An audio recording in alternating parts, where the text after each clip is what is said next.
The emergency klaxons were deafening inside the Velthani colony ship. Captain Tessa Vaughn ran down the corridor as fast as her crystalline legs could carry her, her heart pounding with a terror she'd never felt before. Behind her, 3 other adults from the parent collective scrambled to keep up, their transparent bodies flickering with distress signals that painted the walls in desperate shades of orange and red. When they reached the nursery observation window, Tessa felt her world collapse. Inside the sealed chamber, 14 tiny hatchlings lay scattered across the floor like fallen stars. Their bodies, which should have been glowing brilliant white, were barely visible. The atmospheric display above the door told the story in numbers that might as well have been a death sentence.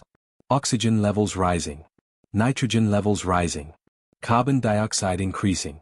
Everything their babies couldn't survive. The containment field failed, her second officer gasped beside her. The human-compatible atmosphere from the cargo bay is flooding through the ventilation breach. I've sealed the nursery to prevent it spreading to the rest of the ship, but the babies are trapped inside. Tessa pressed her hands against the window. In Velthani biology, hatchlings spent their first 3 months in carefully controlled low-oxygen environments. They breathed through their skin, absorbed nutrients directly from the air, and required the bioelectrical presence of adults to regulate their developing nervous systems. Human air was toxic to them. Without intervention, they had perhaps 10 minutes before the oxygen levels reached lethal concentration. "Can we vent the chamber?" she asked desperately. "Would explosively decompress the entire section. The babies would be torn apart." Environmental suits. "Our suits aren't rated for nursery duty. We'd contaminate the atmosphere further just by entering. And even if we could reach them, we can't carry them through contaminated air back to safety." Tessa stared at the hatchlings through the window. One of them was her own daughter, Crystal. Just 6 weeks old, barely aware of the world around her. Now dying because of a stupid maintenance failure and bad timing. The nearest Velthani rescue ship with proper atmospheric equipment was 6 hours away. Her babies had minutes. She activated the emergency broadcast system with shaking hands, sending out a wide-spectrum distress call. "Please," she thought. "Anyone. Help us." The response came faster than she expected, but from the worst possible source. A human ship. "This is the cargo hauler Prairie Dog, Captain Jake Hollis commanding. Received your distress call. What's your situation?" Tessa's translator rendered his voice in her language, but she could hear the underlying gravel and warmth in the human's tone. She explained rapidly, trying to keep the panic from her voice. The atmospheric contamination. The trapped hatchlings. Their unique biology that made them incompatible with oxygen-rich environments. The fact that adult Velthani couldn't enter without making everything worse. She expected sympathy. Maybe an offer to help coordinate rescue efforts or relay messages to Velthani space. Humans were known for being friendly enough, but what could one of them possibly do about a biological incompatibility crisis? "Send me your nursery technical specifications and your species' biological data," the human said. "Everything you've got on hatchling physiology. I'm prepping for EVA now." Tessa blinked in confusion. "I don't think you understand. You cannot help them. Your biology is completely incompatible with theirs. Your presence would only introduce more contamination into the... Lady, I've got 2 hands, a med scanner, and I'm already suited up. Send me the data and tell me where to dock." "But you're human. You breathe the very atmosphere that's killing them." There was a pause. Then the human said something that Tessa's translator struggled with, rendering it awkwardly as a statement about possessing a heartbeat and the ability to attempt difficult tasks. His tone was firm, almost stubborn. "Send me the data. I'm burning toward you now. 2,000 clicks isn't far." The communication channel went silent except for the sound of the human ship engines firing. Tessa looked at her second officer in bewilderment. Through the window, the hatchling's lights were growing dimmer. She had nothing to lose. Her hands flew over the control panel, transmitting everything: atmospheric requirements, biological specifications, the hatchlings' need for constant bioelectrical contact with adults, their sensitivity to temperature and pressure, the way their nervous systems worked. She sent it all to the approaching human ship and prayed to the crystal mothers that somehow, impossibly, this stranger might see something they had missed. On her scanner, a small ship was approaching fast, pushing its engines harder than was probably safe. Inside that ship was one human who apparently thought he could save 14 dying alien babies. Tessa had no idea what Jake Hollis was planning, but as she watched her daughter's light flicker and fade through the window, she realized she was putting all her hope in a species she barely understood. The Prairie Dog docked with a heavy clang 8 minutes later. The airlock hissed open and Jake Hollis stepped through, carrying nothing but a handheld medical scanner and wearing a simple EVA suit that had seen better days. Tessa had expected someone younger, maybe military-trained with specialized rescue equipment. Instead, she found herself looking at a man who appeared to be in his 50s, with deep lines around his eyes and calloused hands that spoke of decades spent working with machinery. His hair was gray at the temples, and he moved with the careful economy of someone who'd spent too many years in zero gravity. The entire parent collective had gathered in the corridor outside the nursery. 12 adult Velthani, their crystalline bodies pressed close together, creating a wall of desperate, flickering light between Jake and the observation window. They weren't trying to block him exactly, but their body language screamed protection and fear. Jake nodded to them politely, then turned his attention to the medical scanner, scrolling through the biological data Tessa had sent. His weathered face was impossible to read as he studied the information. Tessa watched his eyes move back and forth, occasionally pausing on specific sections. The silence stretched out until she couldn't bear it anymore. "You must understand our situation," she said, stepping forward. "Our hatchlings are not like human children. They don't breathe air through lungs. Their entire body surface absorbs atmospheric particles. They regulate temperature through direct contact with adult bioelectrical fields. Without constant physical touch from our species, they enter shock. Their nervous systems shut down." Jake looked up from the scanner. "How long can they survive without that contact?" "In ideal conditions? Hours. But they've been separated from us for 20 minutes already, and the atmospheric contamination is accelerating their decline. Even if we could somehow extract the oxygen from that room, we still couldn't reach them in time. Our environmental suits aren't designed for nursery environments. We'd introduce more contaminants just by entering. And if you went in without suits?" Tessa felt her body pulse with distress colors. "We'd die. Quickly. Human atmosphere burns our respiratory surfaces. We'd collapse within seconds." Jake nodded slowly, still studying the scanner. "But your babies need touch. They need bioelectrical stimulation to keep their systems running." "Yes, which is why this situation is impossible. We cannot reach them, and even your advanced rescue equipment couldn't provide what they need. They require living contact, not machines." Tessa heard the despair in her own voice. Through the window behind her, she could see the hatchlings' lights growing steadily dimmer. "I appreciate that you came, truly. But there's nothing anyone can do except wait for our rescue ship and hope it arrives before." "Human bioelectricity," Jake interrupted, tapping something on his scanner. "Runs at about 60 to 80 millivolts, depending on the person and their activity level. According to your data here, adult Velthani bioelectrical fields operate at 75 to 90 millivolts." Tessa stared at him. "I don't understand what you're suggesting." Jake started unsealing his EVA suit. "I'm saying our nervous systems run on similar electrical impulses. Not identical, but close. Close enough that your babies might respond to human contact the way they'd respond to Velthani contact." The parent collective erupted in voices, all speaking at once. Tessa held up her hand for silence, trying to process what the human was proposing. "Even if that were true, even if human bioelectrical fields could somehow substitute for our own, you still cannot enter that chamber. You'd need to hold your breath, and the exposure time required to gather 14 hatchlings would. I can hold my breath for about 90 seconds if I don't exert myself too much. 2 minutes if I really push it." Jake had his suit off now and was rolling up his sleeves. His arms were muscular despite his age, covered in old scars. "That's enough time to grab a few babies and get them back to my cargo hold. I'll make multiple trips." "You'll kill yourself," Tessa's second officer said flatly. "Oxygen deprivation, carbon dioxide buildup in your bloodstream, the physical strain of repeated exposure." "Yeah, probably not great for me," Jake agreed. He was pulling off his jacket now, stripping down to just a thin undershirt. "But I've done dumber things for worse reasons. Your babies need warmth and electrical contact, right?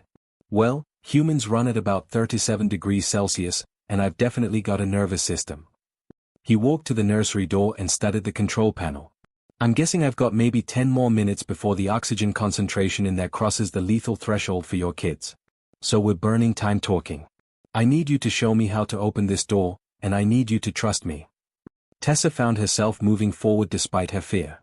"This is insane. You don't know if your bioelectrical field will even work. You could be risking your life for nothing." Jake met her eyes, and she saw something in his expression that her species didn't have words for. Determination, maybe, or stubbornness. But also something gentler.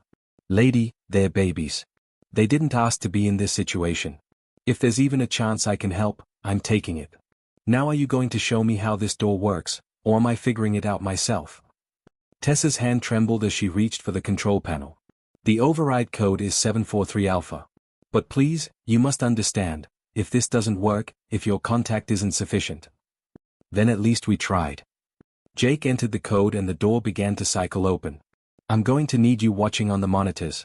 If you see any of the babies responding badly to human contact, you tell me immediately. And have your people ready at my cargo hold. I'm going to be moving fast. The door opened fully, revealing the nursery chamber. The hatchlings lay scattered across the floor, their crystalline bodies barely glowing now. Jake took 3 deep breaths, hyperventilating to load his blood with oxygen. Then he looked back at Tessa one more time. What's the worst that can happen? He said with a crooked smile. I pass out and you've got one more body to explain to the rescue ship. Before anyone could stop him, Jake Hollis stepped into the contaminated nursery, took one more deep breath, and sealed the door behind him.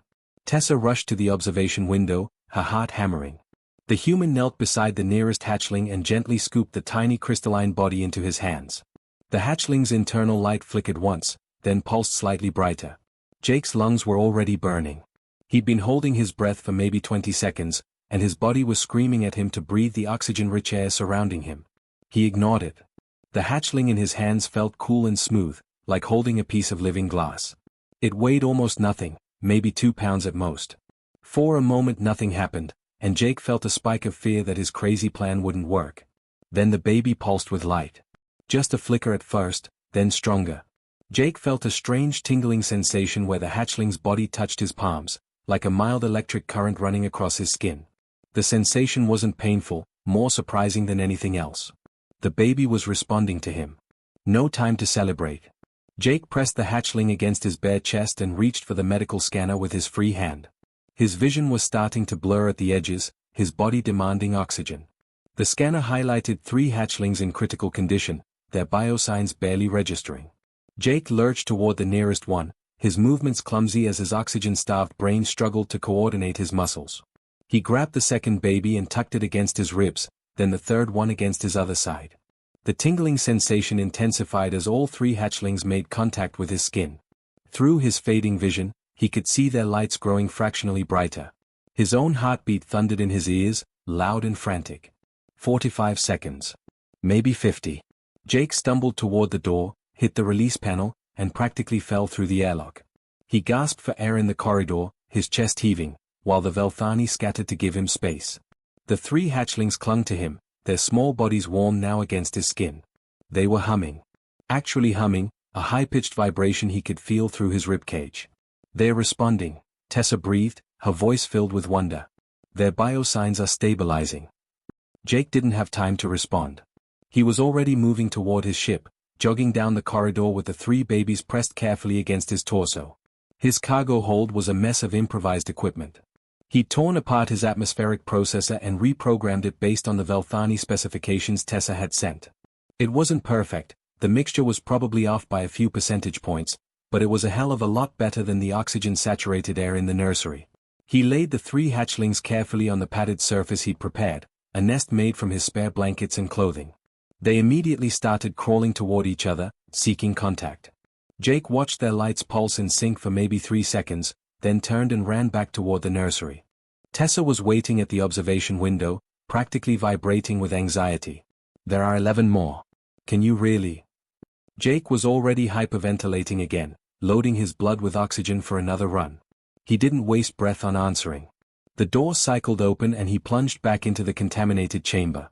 This time he knew what to expect. He grabbed 2 hatchlings and pressed them against his chest, skin to skin. The tingling started immediately, stronger now. One of the babies made a sound, a crystalline chiming note that Jake felt more than heard.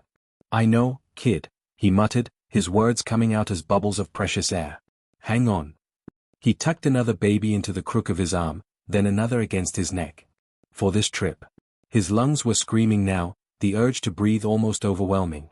Black spots danced in his vision. Jake forced himself to move, one foot in front of the other, back to the airlock. He made it through and collapsed against the wall, gasping while the 4 hatchlings hummed against his skin. The parent collective watched in stunned silence as Jake made trip after trip. Each time he emerged from the nursery, his face was a deeper shade of red, his breathing more ragged. By the 4th trip, he was stumbling like a drunk, barely able to coordinate his movements. Tessa tried to tell him to stop, to rest, but he waved her off and kept going. On the 5th trip, Jake gathered the last 3 hatchlings. One of them was barely glowing at all, its light almost completely extinguished. Jake pressed it directly against his chest, right over his heart. He closed his eyes and concentrated, trying to will his own life force into the dying baby. The tingling sensation became almost painful, like touching a live wire. Come on, he thought desperately. Come on, little one. The hatchling's light flickered. Died. Then suddenly flared back to life, brighter than before. Jake didn't remember the walk back to his cargo hold. He was operating on pure adrenaline and stubbornness now, his body well past its limits. When he finally sealed the cargo hold door behind him with all 14 hatchlings safely inside, he allowed himself exactly 30 seconds to lean against the wall and catch his breath. Then he looked at the chaos in front of him. 14 alien babies, scattered across his cargo hold, all crawling around in confusion and distress. They were searching for each other, for contact, for the bioelectrical presence they needed to feel safe. The atmospheric processor was struggling to maintain stable conditions. The temperature was fluctuating. And Jake was one human trying to provide comfort for 14 babies who needed constant physical touch. He watched them for a moment, these tiny crystalline creatures who should have been dead by now. They were alive because he'd been stubborn enough to try something impossible. Now came the hard part, keeping them alive. Jake looked at the cargo netting hanging from the support beam. He looked at the babies. He did some quick mental math about surface area and how many small bodies could reasonably press against one exhausted human. Then he started stripping off his shirt. "All right, kids," he said to the hatchlings, who obviously couldn't understand him. "Let's get creative." He wrapped the cargo netting around himself and the support beam, creating a kind of harness that would hold him in place. Then he sat down in the center of the hold and started gathering babies. He pressed them against his chest, his arms, his back, his shoulders. Anywhere they could make contact with his skin. The hatchlings responded immediately, crawling over each other to get closer to him, seeking out the warmth and bioelectrical field their instincts told them they needed. Within minutes, Jake was completely covered in alien babies. 14 crystalline bodies, all humming in contentment, all glowing steadily now with healthy light. The weight was considerable, maybe 30 pounds total, but distributed across his entire torso. He could handle it. Through the cargo hold's small window, he could see Tessa's face pressed against the glass, her crystalline features impossible to read but her body language suggesting complete shock. Jake gave her a tired thumbs up, then settled in for what was going to be a very long night. The rescue ship was still 6 hours away. The first hour was almost peaceful. Jake sat motionless against the support beam with 14 hatchlings piled against him like living crystal sculptures. They hummed softly, their bodies warm now, their lights pulsing in gentle rhythms that reminded him of breathing. Through the small window, he could see Tessa and the other Velthani watching on monitors, their faces pressed close to screens showing every angle of the cargo hold. Jake tried to stay completely still, but his left leg started cramping around the 40-minute mark.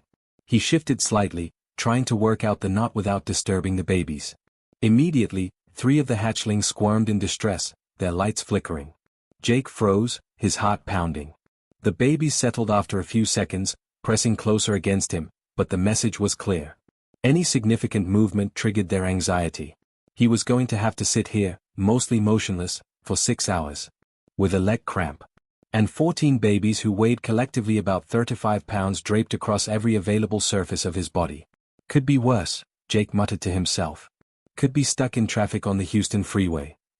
One of the hatchlings, a small one pressed against his collarbone, made a chiming sound in response to his voice. Jake felt it vibrate through his chest. The baby's light pulsed brighter for a moment, then settled back to its steady glow. Interesting. Jake tried it again. "Yeah, you like that? You like when I talk?" The same hatchling chimed again, and this time 2 others joined in. Their lights brightened in response to the vibrations of his voice. Jake had read in the biological data that Velthani hatchlings responded to low-frequency vibrations from their parents, a form of early communication before they developed their more sophisticated light-based language. Apparently, human speech created similar vibrations. "All right then," Jake said, settling into a more comfortable rhythm of speech. Let me tell you about the time I had to land a cargo hauler with one engine on fire and a hold full of volatile chemicals. This was back in 22, out near the Kepler colonies. He talked for the next hour, telling stories about cargo runs gone wrong, close calls with asteroid fields, the time he'd accidentally transported a stowaway family of space mice that had chewed through half his electrical systems. The hatchlings responded to every word, their lights pulsing in what Jake was starting to recognize as contentment. When he paused too long, several of them would start to dim slightly, so he kept talking. Around hour 2, the atmospheric processor started acting up. Jake watched the readout on the wall display with growing concern. The mixture was drifting out of spec, too much nitrogen creeping in. He needed to adjust the settings, but the control panel was a good 8 feet away. He couldn't reach it without standing up, and standing up meant disturbing all 14 babies. He tried anyway, moving as slowly as he possibly could. The moment he started to rise, every single hatchling began squirming and their lights flickered in distress. Several made high-pitched sounds that Jake's ears could barely register, but he felt them as vibrations against his skin. The babies were panicking. Okay, I'm staying put, Jake said quickly, settling back down. The hatchlings calmed almost immediately, pressing against him with renewed urgency. Jake watched the atmospheric readout continue to drift. If it got much worse, the babies would start suffering respiratory distress. But if he moved to fix it, they'd panic. He was stuck. Jake closed his eyes and thought hard. Then he started humming. Not words this time, just a low, steady vibration that resonated through his chest. It was an old song his mother used to sing, something about stars and sailors. He didn't remember the words anymore, just the melody. The hatchlings responded immediately, their humming synchronizing with his. The sound filled the cargo hold, a strange harmonic blend of human voice and crystalline resonance. While he hummed, Jake carefully extended one arm toward the control panel. Moving slowly, so slowly that each inch took nearly a minute. The hatchlings on his arm squirmed but didn't panic, apparently soothed by the continuous vibration of his humming. His fingertips brushed the edge of the control panel. Almost there. 5 minutes of painstaking movement later, Jake managed to tap the adjustment sequence into the panel. The atmospheric processor whined and corrected its mixture. Crisis averted. His arm felt like it was on fire from holding it extended for so long, but he couldn't pull it back quickly. Another 5 minutes to slowly lower his arm back to his side. By hour 3, Jake was discovering muscles he didn't know he had. His back ached from sitting upright. His shoulders burned from the constant weight. His neck was stiff from holding his head in one position. Sweat dripped down his face, and he couldn't wipe it away because both hands were supporting hatchlings. A drop of sweat fell onto one of the babies. The hatchling chimed curiously and its light pulsed in a pattern Jake hadn't seen before, almost like it was asking a question. Yeah, that's just water, Jake explained, his voice hoarse now from talking for hours. Humans leak when we get too warm. It's not the most elegant system, I'll admit. The temperature in the cargo hold was fluctuating wildly. The climate control couldn't decide if it wanted to heat or cool, so it kept doing both in rapid succession. Jake felt like he was in a sauna 1 minute and a freezer the next. The hatchlings didn't seem to mind the temperature swings as much as they minded movement, but Jake could see their lights dimming slightly whenever it got too cold. He tried to curl himself around them more, using his body heat to buffer the temperature changes. Hour 4 brought a new challenge. Jake was desperately thirsty. His water bottle sat in its holder near the control panel, close enough to see but impossible to reach. His mouth felt like sandpaper. He tried to work up saliva but couldn't. The constant talking and humming had dried him out completely. One of the larger hatchlings, pressed against his stomach, seemed to sense his distress. Its light pulsed in a slow, concerned rhythm. Jake felt the tingling sensation increase where it touched his skin, like the baby was trying to share energy with him.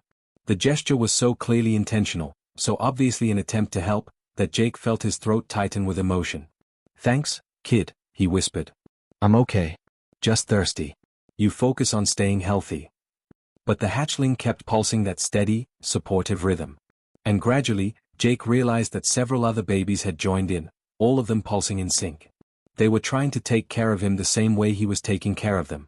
The thought made something crack in Jake's chest, some wall he'd built up over years of solitary cargo runs and keeping people at arm's length.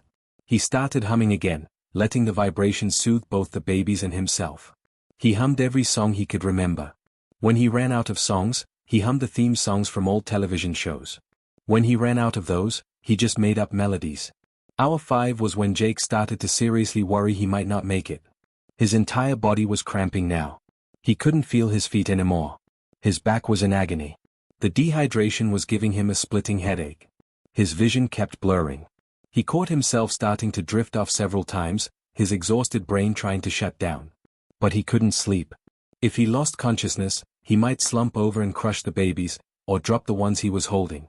Jake bit down on his lip hard enough to taste blood. The pain kept him alert.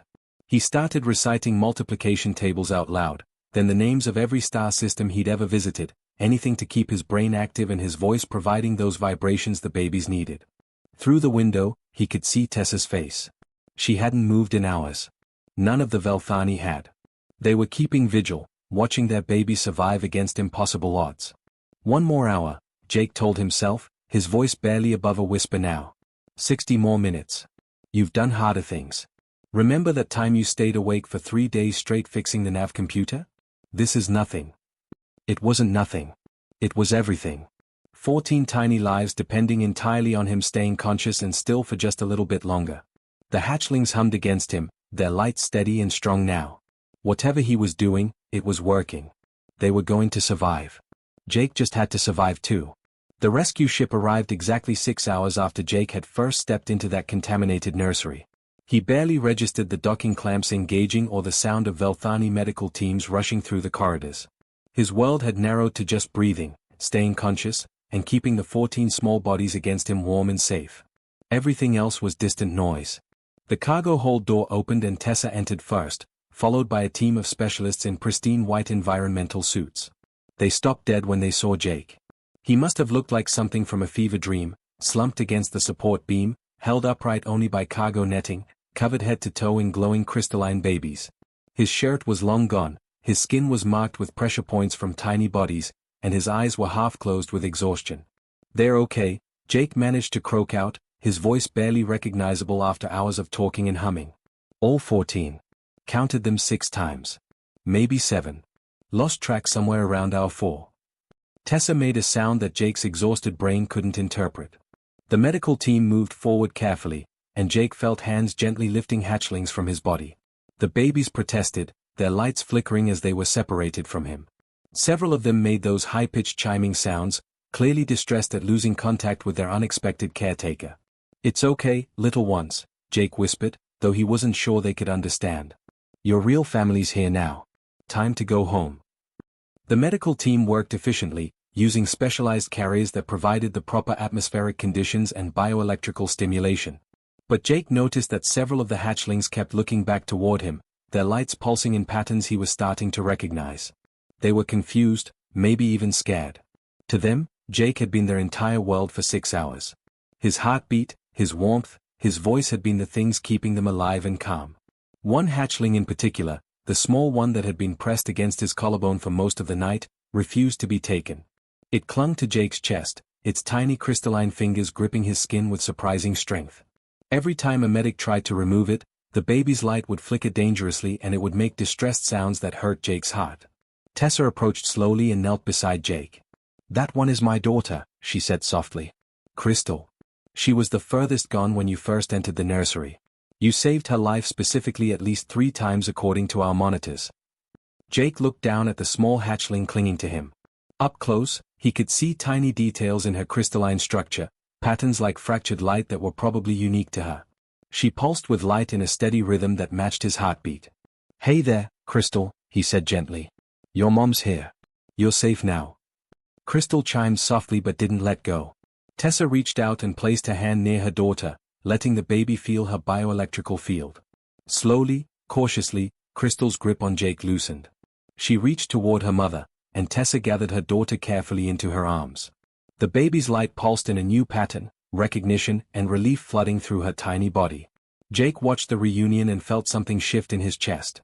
The medical team lifted the last few hatchlings from his body, and suddenly he could breathe properly again. The weight was gone. The constant tingling sensation faded. He tried to stand and immediately his legs buckled. 2 Velthani medics caught him before he hit the floor. "Easy," one of them said.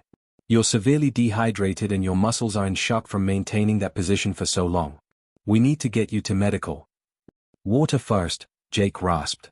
"Please." Someone pressed a bottle into his hands. Jake drank it so fast he nearly choked, then drank another. The headache started to recede slightly.